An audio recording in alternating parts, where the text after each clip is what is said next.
Hey, what's going on, everybody? Welcome to my channel. We're back with another video. I'm trying to get this YouTube channel monetized. And so, let's start with Mickey Mouse. So we have Fantasia. Mickey Mouse is by Disney. Pixar is also by Disney. So something like Bug's Life or Up is by Pixar. The main company is Disney. They just separate it based on works. It's bedtime Disney.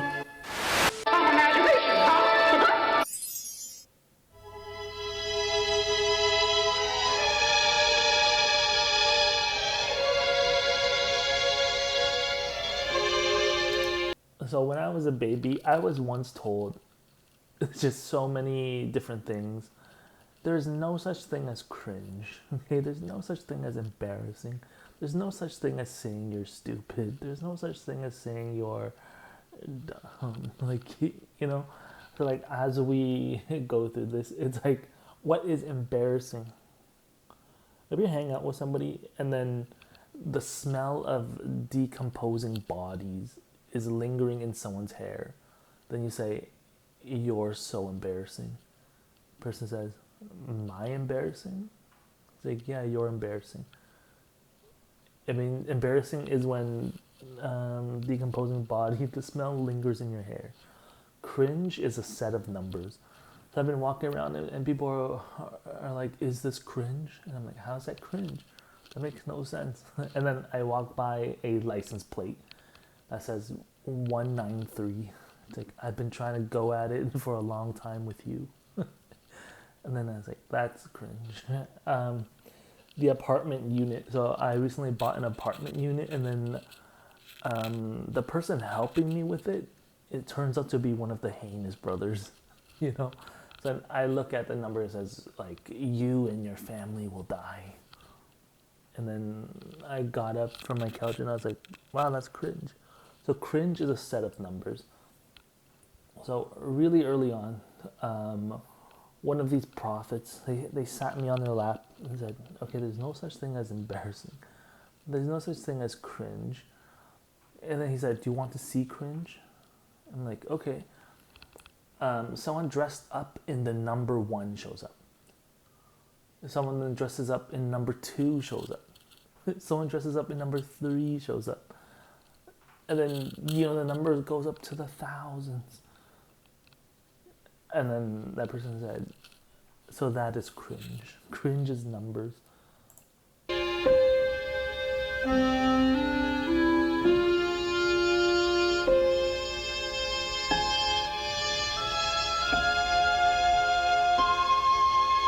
what are two things that help us get through life? Everyone is trying to do their best to get through life.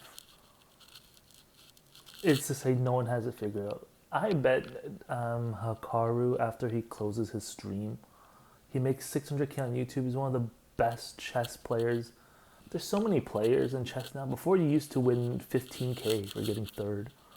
I once had a pop-up that said Ali Reza won 15k. He ranked third in the tournament. Nowadays, there's so many players. Magnus won 1.5 mil. Second got like 900k. Hikaru got like 600k or something crazy. Because now the competition is just so stiff. I watched this YouTube video and it said, you know why RuneScape has 250,000 people playing every single day, which is like so insane. It's more popular than Zezima Days. Zezima Days had like 80k and then 120. And then it turns out these WoW players, people from World of Warcraft, are now playing RuneScape. So it also says it takes time to travel. It takes time for information to travel. So let's start with everyone is trying to get by in life with as much as they know. What does it mean? The most successful person closes their stream and gets depression. So when I was watching a lot of Hikaru videos, you could say this person's got to be content. When you take that quote and this person has existential crisis. They don't know what to do with their life. They close their chess tab and they just don't know. And we've all been there. It's such a lonely feeling what is the difference between me and like somebody else? When I get that depressing feeling, I figured it out. You just gotta go to bed early. It's like when we get that depressing feeling, we need a change of routine. So I figured that out. But then like we need to instill that into other people. So like someone at the top of their class, this person doesn't know. So that's how we know how to treat people. This person, after DDG hangs out with Offset, um, there's no like this person is too high level. No stuff like that. There's no such thing as like this person's way too high level that I can't reach out to them. And a phone works both ways. So why is that also kind of funny now that like we're on the same page? It's kind of funny because you can't ever be in bed having accomplished something and then being like, why didn't this person call me? If this person was truly my friend after I crossed 300k followers, they would have called me. And then the feeling is like you're slowly starting to realize that other people have a life outside of you. So I've been there. I blew up on TikTok. I got 300k followers, and I just got like some crazy suicidal depression. I was like, wow, nobody even noticed. And then so I started walking in the creek. I started taking some CBD. I'm like a really proactive person. I don't want this depression kicking in forever. But then the biggest thing, life was so dark and gloomy, and I didn't know when this depression would end. So then I'm walking around, I'm like, I thought people were following along with my TikTok journey. But then nobody reached out. And then I started to realize, like, wait, people have a life outside of me. But then what's different between me and other people? I search up antidepressants. It says CBD works faster than Xanax. I take CBD. Coffee is also an antidepressant. So I just start putting CBD in my coffee. I start drinking it. So then my depression was like 6 months. But then, like, the thing about depression is, even though you acknowledge it, it's still like that. It's still depression. Your emotions are usually stronger. So then it's like doing shrooms. When you're on a bad trip and then you tell yourself you're having a bad trip. I'm having a bad trip, but I'm on shrooms, so I know it's a bad trip. So let me train my mind. There were times when the shrooms will overpower you, and then you'll just have a bad trip like crazy.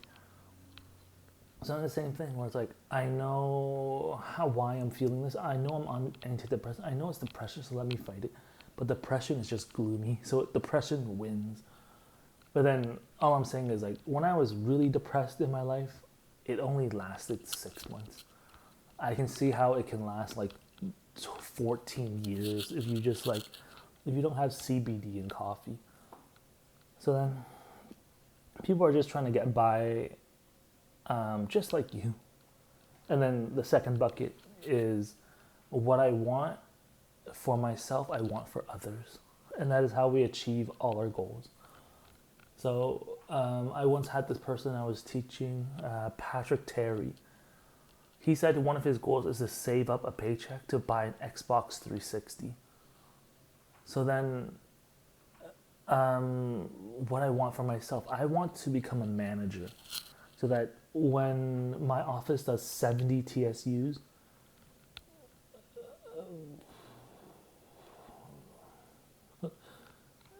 $140K or something. If my office does 70 TSUs, I make 140K.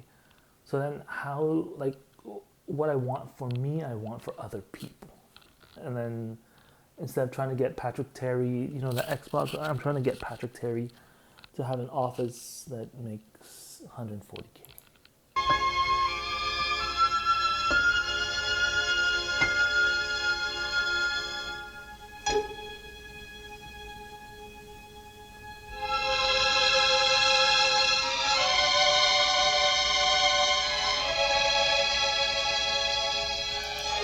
So what's really cool about this is Fantasia Mickey Mouse. It is to just like put in like the iconic reasoning behind it. Kanye once said, he was going on a rant, and people were calling him bipolar. Kanye West is not bipolar. Kanye West is so intelligent, a trillionaire. So he's like, I'm trying to be the next Andrew Warhol. I'm trying to be the next Walt Disney. And he's like complaining to Sway.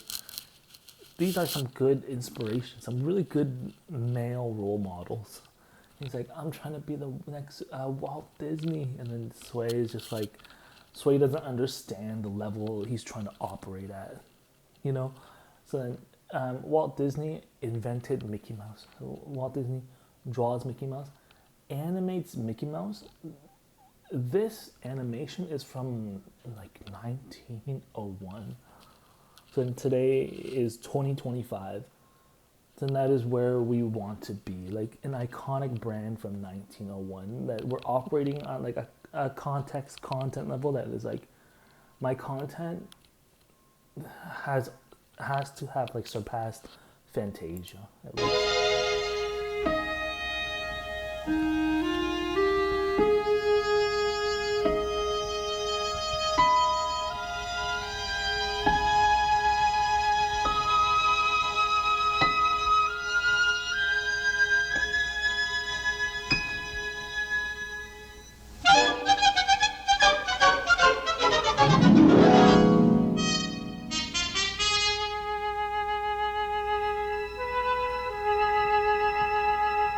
What is so incredible is like, this is called intellectual property. So before 2025, you couldn't draw Mickey Mouse. And then Walt Disney says, I'm no longer renewing the Mickey Mouse patent. So then what does it mean? It means I can open a bookstore with a white mom, draw Mickey Mouse on the book, and start selling Mickey Mouse books without having the creativity to think about Mickey Mouse. So then this mom can then sew and make a Mickey Mouse shirt for a little baby. The branding, the patching is so nice. So I have this book called An Absurd Upbringing. My childhood is so different. One of the biggest things is my mom, my biological mom, she was a scientist. She was studying to become a nurse.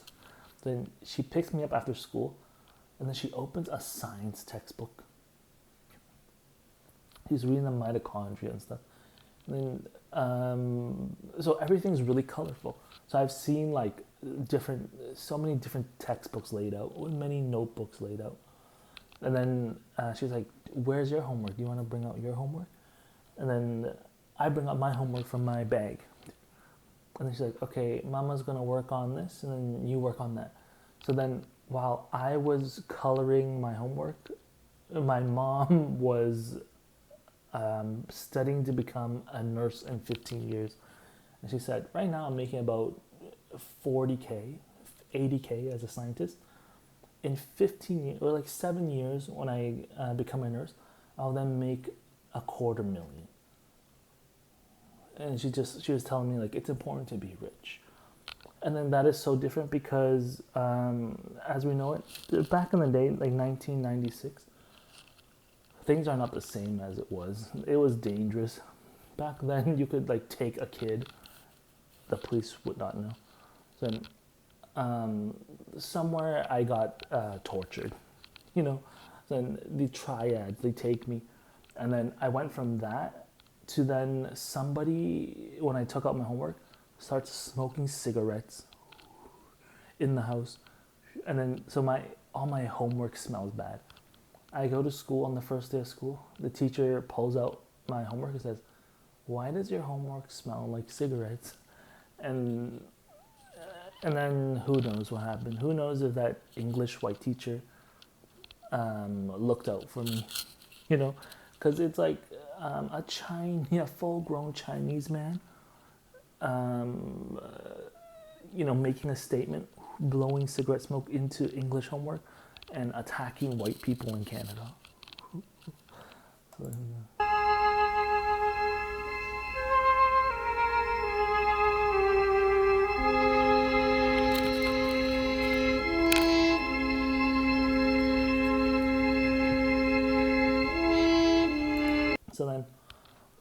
My very first day in school, this is what I saw. Grade one, I'm walking, and then Brandon gets in a fight with Alexandra. A boy versus a girl. Brandon picks up Alexandra, slams her on the cement, and then throws a punch into her stomach. Boom. And then she's like, oh. And then everyone's like, what the hell happened? And it was grade one. Why is that story so interesting? Because it sounds like they're larger than life. You know, it really sounds like they're full grown adults. But then as a baby, we're like, wait, this person was a 6-year-old who threw a 6-year-old and punched the 6-year-old in the stomach. A really early moment was also, I was hanging with Solomon. Solomon had a skateboard, so we're both 6 years old.